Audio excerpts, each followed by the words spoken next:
بسم الله الرحمن الرحيم. الرحمن علم القرآن، خلق الإنسان، علمه البيان. الشمس والقمر بحسبان، والنجم والشجر يسجدان.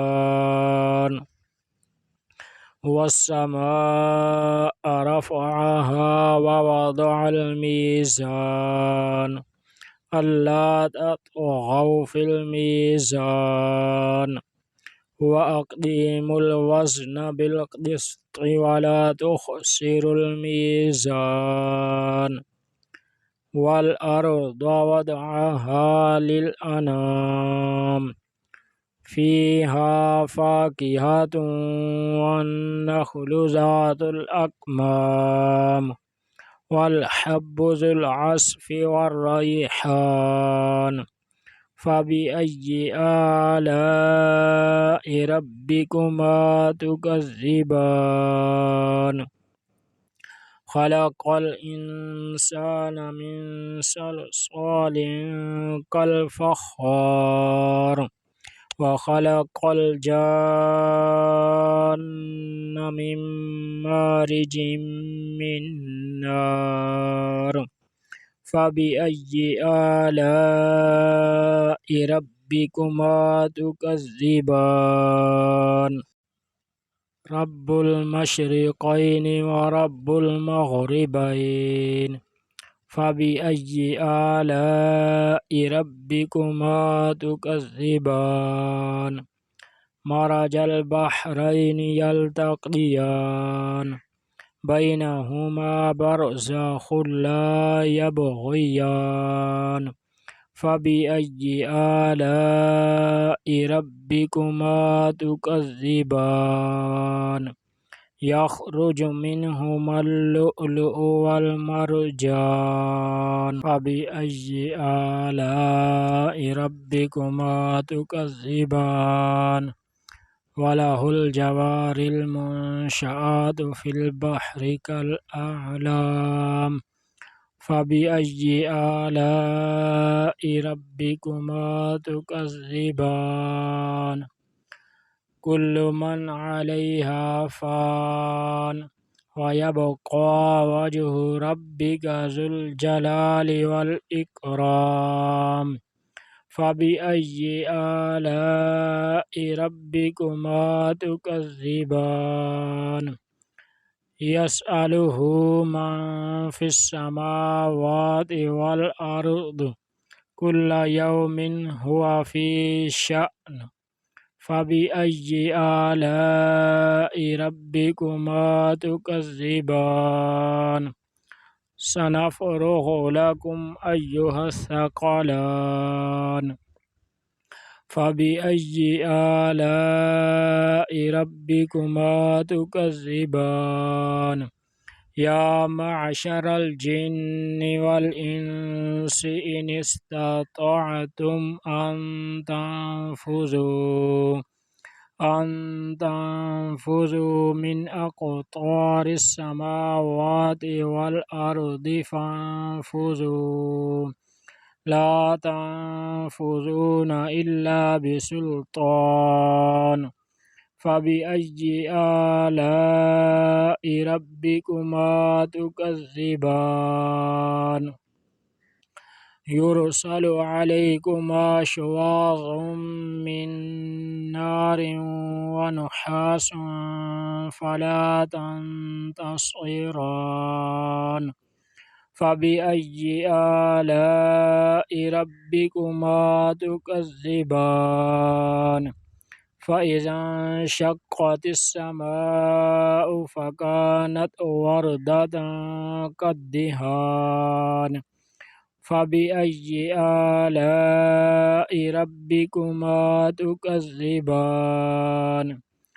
فيومئذ لا يسأل عن ذنبه إنس ولا جان.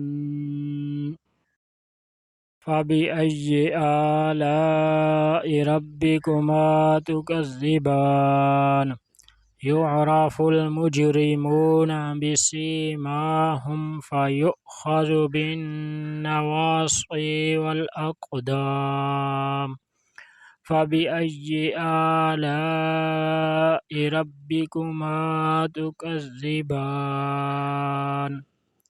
هذه جهنم التي يكذب بها المجرمون يطوفون بينها وبين حميم آن فبأي آلاء ربكما تكذبان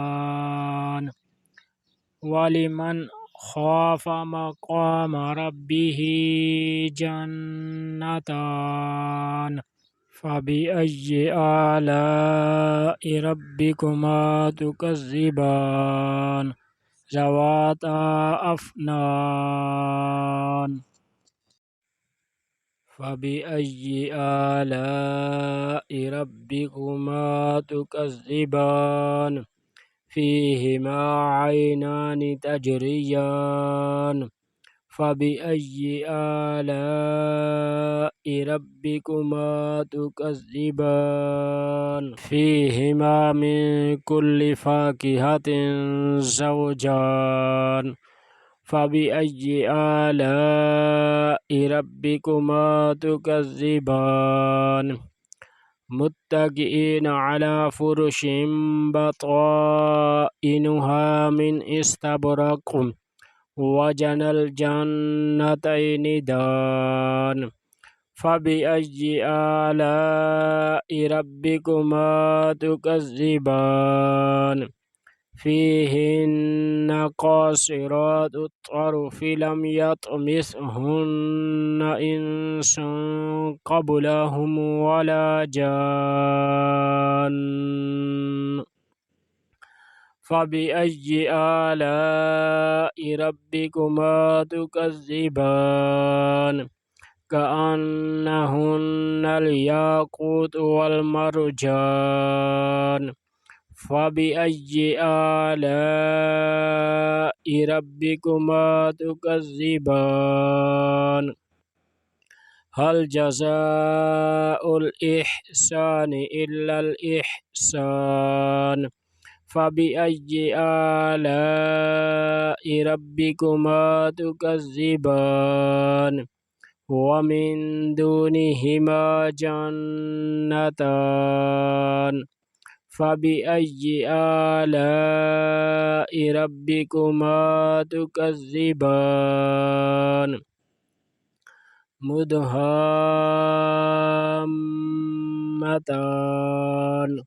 فبأي آلاء ربكما تكذبان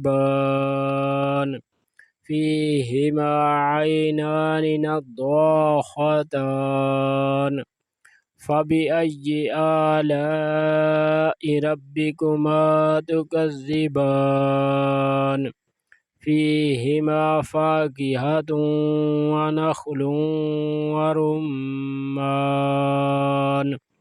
فبأي آلاء ربكما تكذبان فيهن خيرات حسان بأي آلاء ربكما تكذبان حور مقصورات في الخيام فبأي آلاء ربكما تكذبان لم يطمثهن إنس قبلهم ولا جان فبأي آلاء ربكما تكذبان متكئين على رفرف خضر وعبقري حسان فبأي آلاء ربكما تكذبان تبارك اسم ربك ذي الجلال والإكرام